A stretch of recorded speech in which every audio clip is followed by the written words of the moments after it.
এবার ফিরছেন বিজেপির জেলা পার্টি অফিসে ঢাকুরিয়ায়। দেবশ্রীদি, এখন জেলা পার্টি অফিসে ফিরছেন ঠিকই, এই জেলা পার্টি অফিসটা কলকাতায়, কিন্তু এখন পার্টির মধ্যে মজা করে অনেকে বলছেন পার্টিতে নাকি দুটো জেলা এখন খুব স্ট্রং, একটা দক্ষিণ দিনাজপুর, একটা পূর্ব মেদিনীপুর। কেউ কেউ বলছেন যে রাজ্য সভাপতি তিনি দক্ষিণ দিনাজপুরের, রাজ্যে প্রাক্তন মন্ত্রী তথা একেবারে মমতা বন্দ্যোপাধ্যায়ের খাস তালুকে যাকে লড়তে নামানো হয়েছে দেবশ্রী চৌধুরী, তিনি দক্ষিণ দিনাজপুরের, organising secretary, general secretary organisation Amitabha Chakraborty, তিনি দক্ষিণ দিনাজপুর। আর অন্যদিকে পূর্ব মেদিনীপুরে রাজ্যের বিরোধী দলনেতা প্রবীণ নেতা শিশির অধিকারী, কাঁথির প্রার্থী সৌমেন্দু অধিকারী। এই দুটো জেলা নাকি এখন কলকাতাকে নিয়ন্ত্রণ করছে, কি মনে হচ্ছে? ধম্মাচ, এই জেলার মাটিতে স্বাধীনতার মানসিকতা আছে। এই জেলাগুলো থেকে যে মানুষগুলো ছিল বা মাটির যে রক্ত, সেই রক্ত পরাধীনতা সহ্য করতে পারে না। সেই জন্যে যে কোনো মূল্যে, যে কোনো কঠিন পরিস্থিতিতে এই জেলার প্রতিনিধিত্ব হবে, এটাই স্বাভাবিক।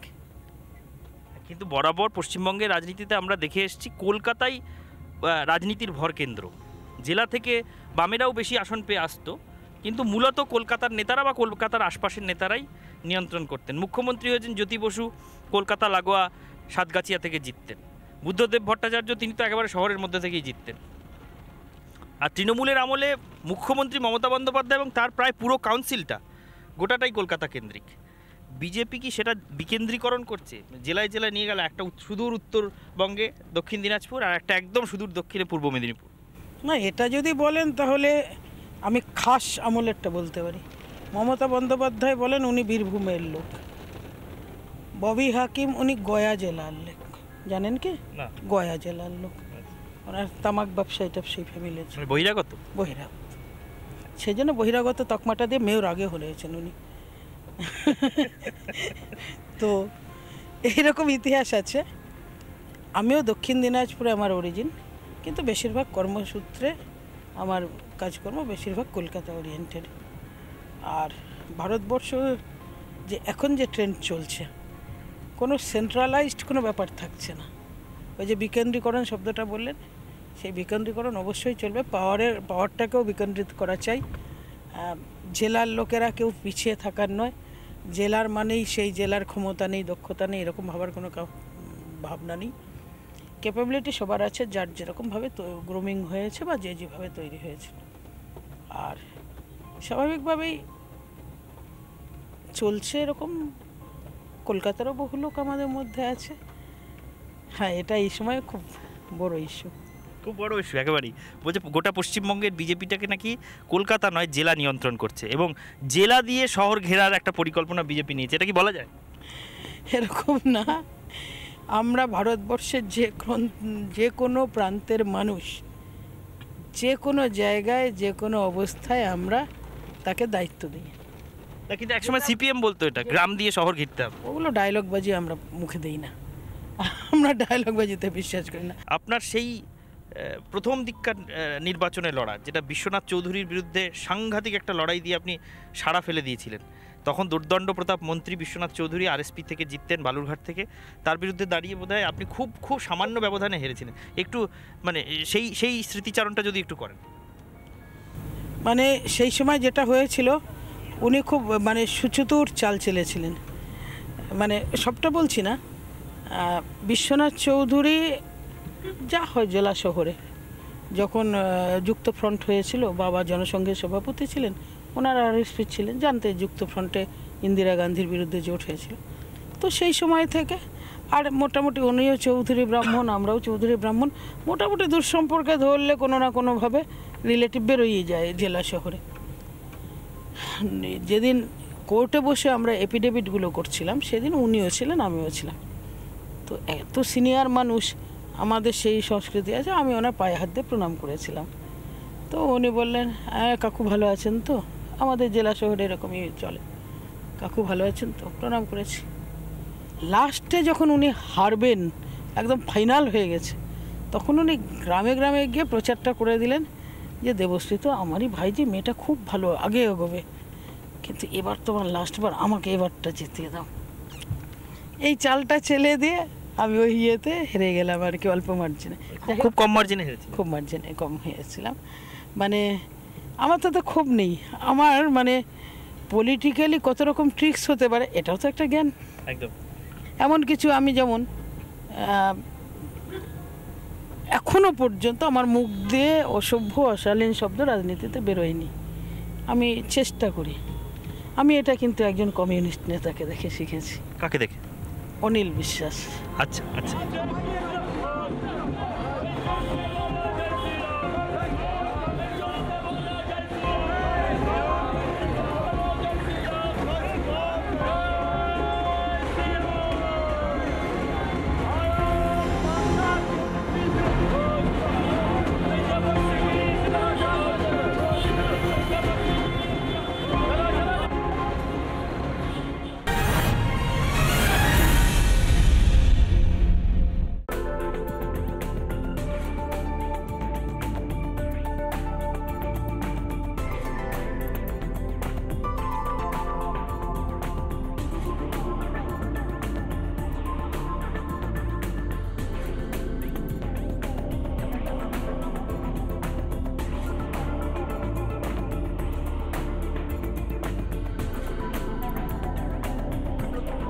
এই মুহূর্তে দক্ষিণ কলকাতার একটা বহুতলে প্রচারে এসেছেন দেবশ্রী চৌধুরী।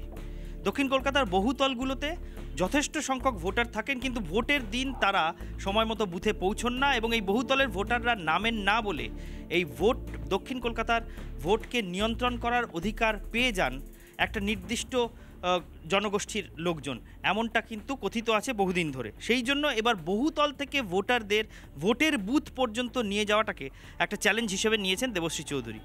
এই মুহূর্তে ভবানীপুর বিধানসভা কেন্দ্র এলাকা, যেটা মমতা বন্দ্যোপাধ্যায় নিজের বিধানসভা কেন্দ্র, সেই ভবানীপুর বিধানসভা কেন্দ্র এলাকার একটি বহুতলে তিনি প্রচারে এসেছেন। আমরা বাইরে থেকে সেই ছবিটা দেখাবো যে এই বহুতলের একেবারে টপ ফ্লোরে যে কমিউনিটি হলের মতো বা ছোট্ট মিটিং হলের মতো রয়েছে, সেখানে বসে দেবশ্রী চৌধুরী প্রচার করছেন এবং এই বহুতলের বাসিন্দারা সেখানে রয়েছেন, দেবশ্রী চৌধুরীর সঙ্গে তারা বসেছেন, কথা বলছেন। এখান থেকে একবার ছবিটাও দেখাবো। রজনীকে বলবো দেখাতে যে এই বহুতলের ওপর থেকে, ভবানীপুরের এই বহুতলের ওপর থেকে দক্ষিণ কলকাতা লোকসভা কেন্দ্রের বিস্তীর্ণ এলাকাটা দেখতে পাওয়া যায়। এখানে দাঁড়ালে মনে হয় যে দক্ষিণ কলকাতা লোকসভা কেন্দ্রের একটা বিরাট এলাকাকে এখান থেকেই বোধহয় নিয়ন্ত্রণ করা সম্ভব। আসলে ভোটের অঙ্কের হিসেবেও কিন্তু সেটা অনেকটা ঠিক, তার কারণ এই বহুতলগুলির ভোটাররা যদি শেষ পর্যন্ত ভোট দিতে নামেন, তারা যে এই রাজ্যের শাসক দলকে ভোট দেবেন না সেটা শাসক দলের কাছেও বহুদিন ধরেই স্পষ্ট এবং সেই কারণে বহুতলগুলোর সামনে বোমাবাজি, বহুতলগুলোর সামনে জমায়েত এবং একটা আতঙ্কের পরিবেশ সৃষ্টি করার চেষ্টা বারবার প্রত্যেকটা ভোটের সময় হয়, যাতে বহুতল থেকে ভোটাররা নেমে ভোট দিতে না যায়।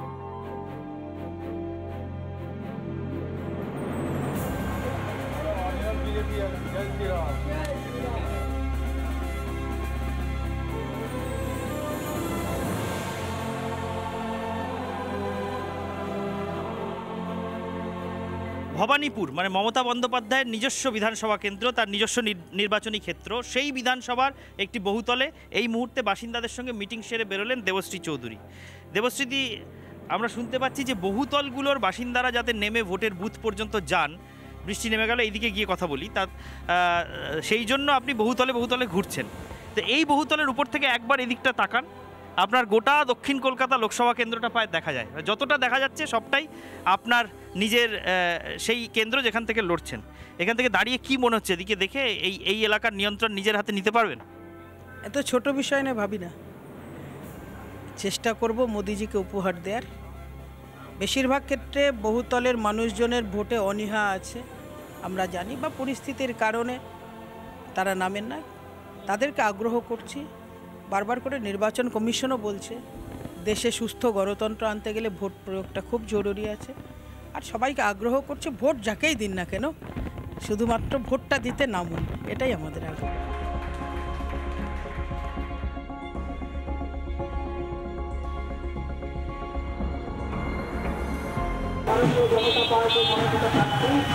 আপনাদের সঙ্গে আপনাদের এলাকায় এসেছিলাম, বারবার আসছি, শুধু একটাই বলতে যে এবারের লড়াই দুর্নীতির গড় ভাঙার লড়াই, এবারের লড়াই অন্যায়ের বিরুদ্ধে লড়াই। এবারের লড়াই 24,000 শিক্ষককে যেভাবে বাতিল হয়েছে শুধুমাত্র তৃণমূল সরকারের লুটতরাজ ঘুষ খাওয়ার জন্য, সেই সমস্ত 24,000 ছেলে মেয়ে এবং তার সঙ্গে তার পরিবার 1.5 লাখ লোকের চোখের জলের বিরুদ্ধে লড়াই। এখন দুপুর 2টো বেজে গেছে। কসবার পদযাত্রার পরে আবার এক দফা ভবানীপুরের বহুতলে তিনি প্রচার সারলেন।